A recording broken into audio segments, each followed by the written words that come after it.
Assalamualaikum teman-teman. Saya Silvi Agustin dari Prodi Pendidikan Matematika kelas 3 APAGI. Saya akan menjelaskan tentang 3 teori dan 3 tokoh. Teori yang pertama yaitu teori koneksionisme yang dikemukakan oleh Edward L. Thorndike. Dan yang kedua yaitu classical conditioning yang dikemukakan oleh Ivan Pavlov.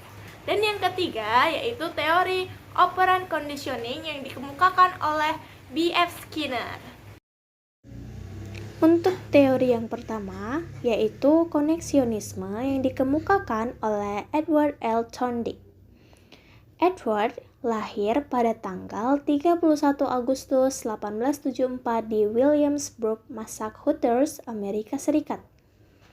Dan Edward meninggal pada tanggal 9 Agustus 1949 di umur 74 tahun di Monroe, New York. Edward juga pernah meraih pendidikan yaitu di 4 universitas.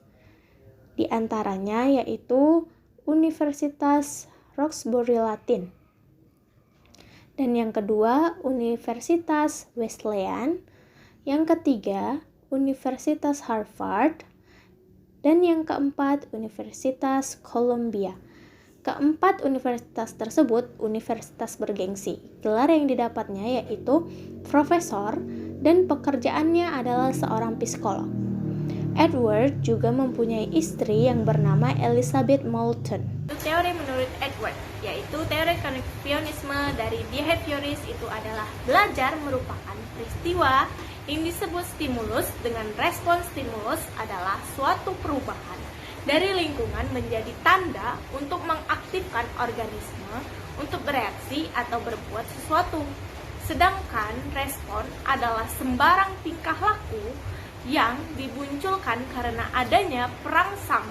Dari teori ini kita belajar bahwa stimulus dan respon yaitu mengikuti hukum-hukum.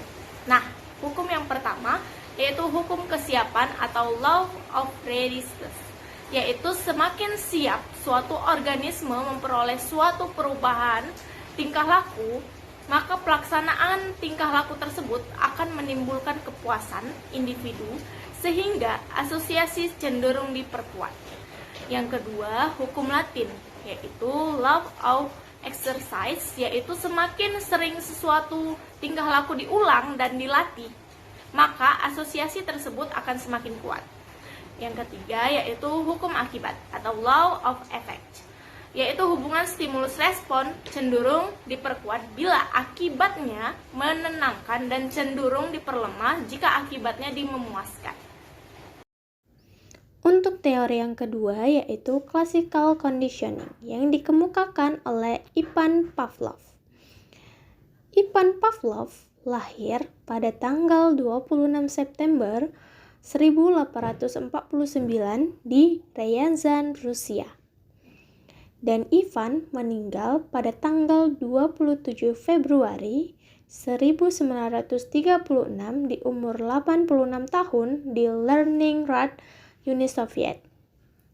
Ivan dikenal atas pengkondisian klasik dan Ivan juga pernah meraih penghargaan atau hadiah Nobel di bidang fisiolog atau kedokteran pada tahun 1904. Dan Ivan bekerja di bidang fisiolog. Yang kedua adalah classical conditioning dari Ivan Pavlov. Menurut Ivan, belajar adalah pembentukan kebiasaan dengan cara menghubungkan atau mempertautkan antara rangsangan yang lebih kurang dengan rangsangan yang lebih lemah.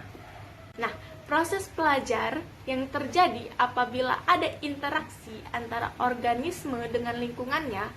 Nah, belajar itu membuat perubahan pada organisme atau individu lainnya. Contohnya yaitu seperti kita menghirup aroma makanan atau tempat makanan ketika kita sedang menunggu. Seperti menunggu pesanan ayam goreng, mungkin kita sudah menelan air liur saat aroma ayam goreng keluar dari penggorengan. Nah, bahkan saat kita sudah menikmatinya, kita menghampiri tempat pembuatannya.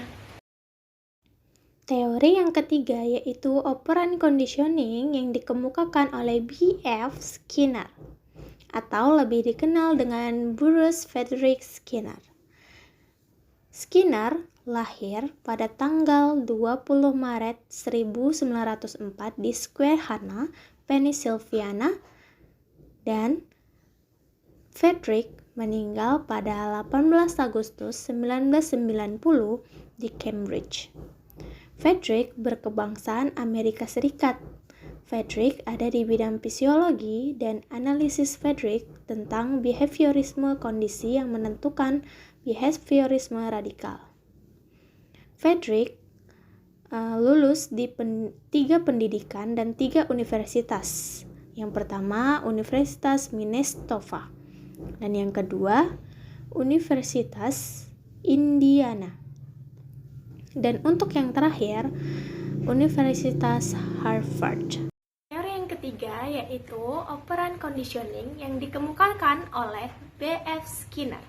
Menurut Skinner, yaitu tingkah laku bukanlah sekedar respon terhadap stimulus, tetapi suatu tindakan yang disengaja atau operan. Operan ini dipengaruhi oleh apa yang terjadi sesudahnya. Tingkah laku ialah perbuatan yang dilakukan seseorang pada situasi tertentu. Dengan demikian, tingkah laku dapat diubah dengan mengubah konsekuensinya. Konsekuensi sangat menentukan apakah seseorang akan mengulangi suatu tingkah laku pada saat yang lain di lain waktu yang akan datang. Sekian dari penjelasan saya. Jangan lupa like, komen, dan subscribe. Wassalamualaikum warahmatullahi wabarakatuh. Sampai jumpa.